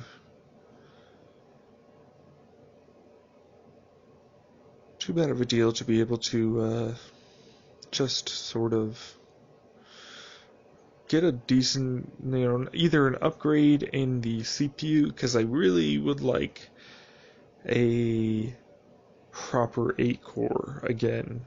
A quad-core is just trash now. If you have 2 screens and you're using Chrome, you're going to want about 16 gigabytes and 8 fucking cores. If you're a power user of any sort that will, flip between media to media. You just have to have the power now. I'm not saying you won't still be able to see everything. It just will lag and just feel like shit. It's so unresponsive. I don't understand how people do it. And it's just little irky things that you would notice if you went to there and then came back. I feel like that's the only way you'll end up noticing it. And I've overclocked my motherfucking CPU to about as far as I could really take it. Because it's not a very good overclocker. I can take it to the max, single core overclock that it does automatically across all 4 cores and leave it 24/7.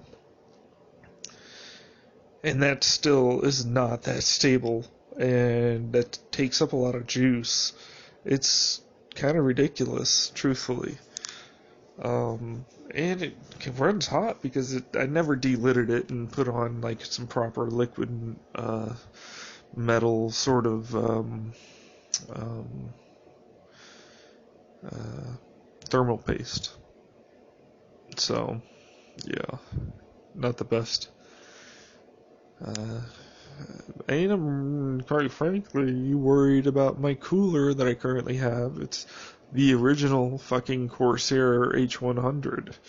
It's been with me now since I was still going my first year of college, actually, which was 6 years ago. So it's old, and it ran from the moment I got it till now, basically full blast.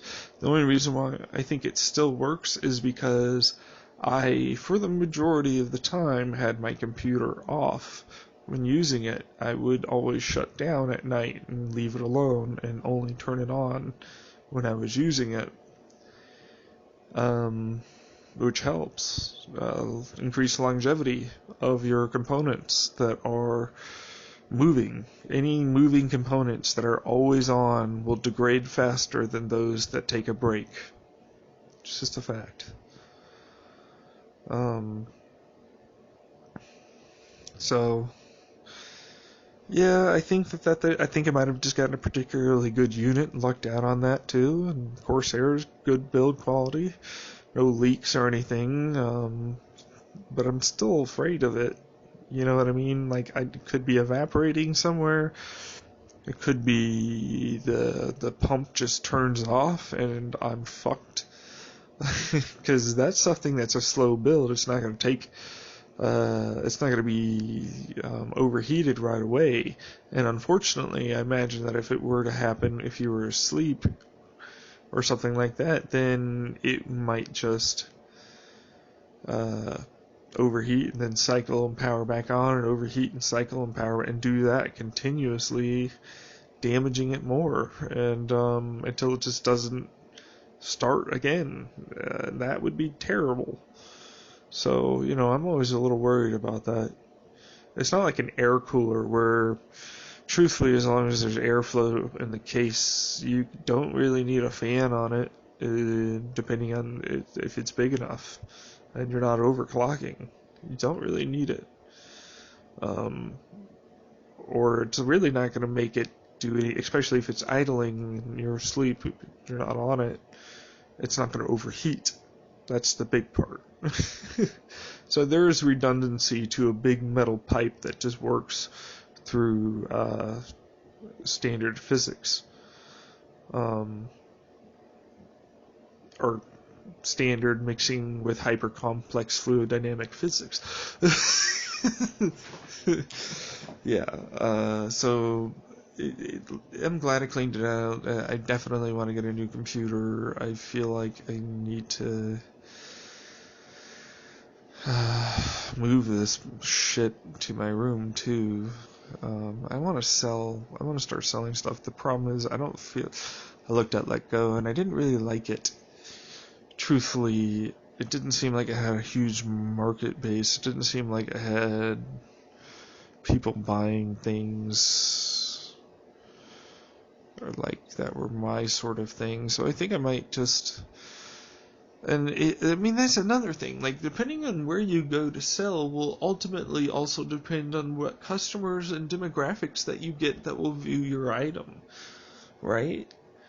And if you're selling something used, then it would be a great idea to have the data involved in demographics that are involved in what you're selling, so you could properly put whatever it was that you wanted to sell on the site that would get the most traffic and views for that item that you're trying to sell. I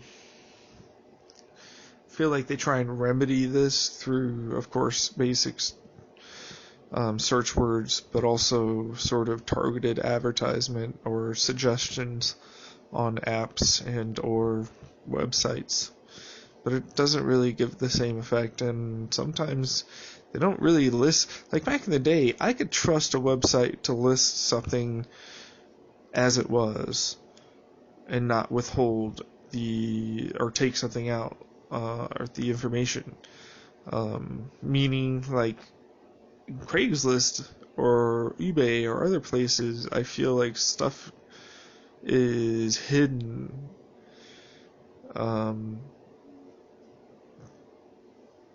But that's also just because I don't probably know how to use a lot of stuff on it. So really take that as you will. I don't really use either of those very often. I visited Craigslist like a few times. And about the same for eBay. Amazon, of course, I'm always on, but I don't really consider that to be. I feel like Amazon sells more small business to large business things, not the individual one-person business that's selling and buying on eBay, trying to make a living doing that, or whatever the case is elsewhere.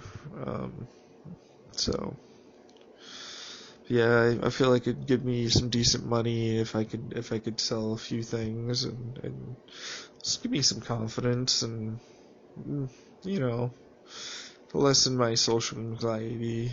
I feel. But I could be wrong. Ultimately, I could get nothing, but I want to try at least. I think that might be something I do this weekend as well. I should probably try and write that down. Yeah, I think that's about it, though. I'm gonna sign off. Alright.